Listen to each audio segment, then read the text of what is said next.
One moment you're chasing a playoff dream. The next you're staring at an MRI screen, wondering if you'll even make it to the next race. That's exactly what Jack Wood is feeling right now.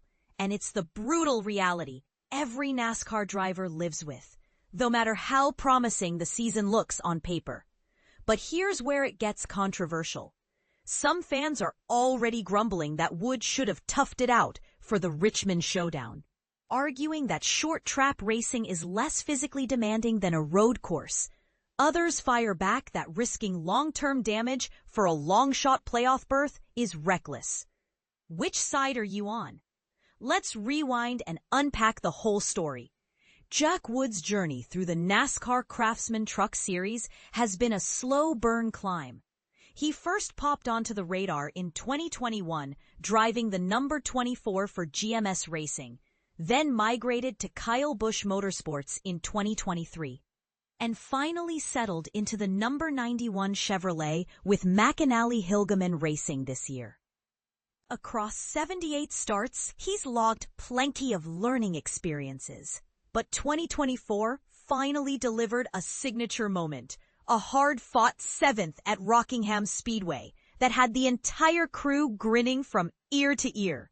Then came Watkins Glen. During the Mission 176 at the Glen on August 8th, Wood's left front tire exploded just as he entered the S's on lap 35. The number 91 snapped sideways, slammed driver's side first into the Armco barrier, and crumpled like an accordion. Jack climbed out under his own power, always a good sign. But television cameras caught him clutching his ribs and wincing with every breath. He was ultimately scored 33rd, yet the real damage was invisible. Fast forward 6 days. On Thursday, August 14th, McAnally-Hilgemann Racing dropped a bombshell on social media. Jack Wood will not compete in Friday's race at Richmond Raceway for precautionary measures due to an injury he sustained at Watkins Glen International. The number 91 entry has been withdrawn from the event. No backup driver, no last-minute replacement, just a vacant pit stall and a team shifting every resource toward Wood's recovery. And this is the part most people miss. The decision wasn't purely medical, it was strategic. Wood sits 19th in points, winless, and mathematically eliminated from playoff contention. In other words, Richmond was a pride race, not a championship race. Some insiders whisper that if he'd been 50 points inside the cut line, the team might have pushed for a Hail Mary start. That ethical gray area, where competitive desperation collides with driver safety, is exactly why fans can't stop arguing online. History shows these crossroads aren't new. Flashback to 2000. Bill Elliott, a legend with nothing left to prove, still missed 2 Cup events after fracturing his kneecap in a freak luggage-carrying accident. In 1994, Ernie Irvan nearly lost his life in a Michigan practice crash, sat out the rest of that season, plus half of the next, and somehow clawed his way back to victory lane.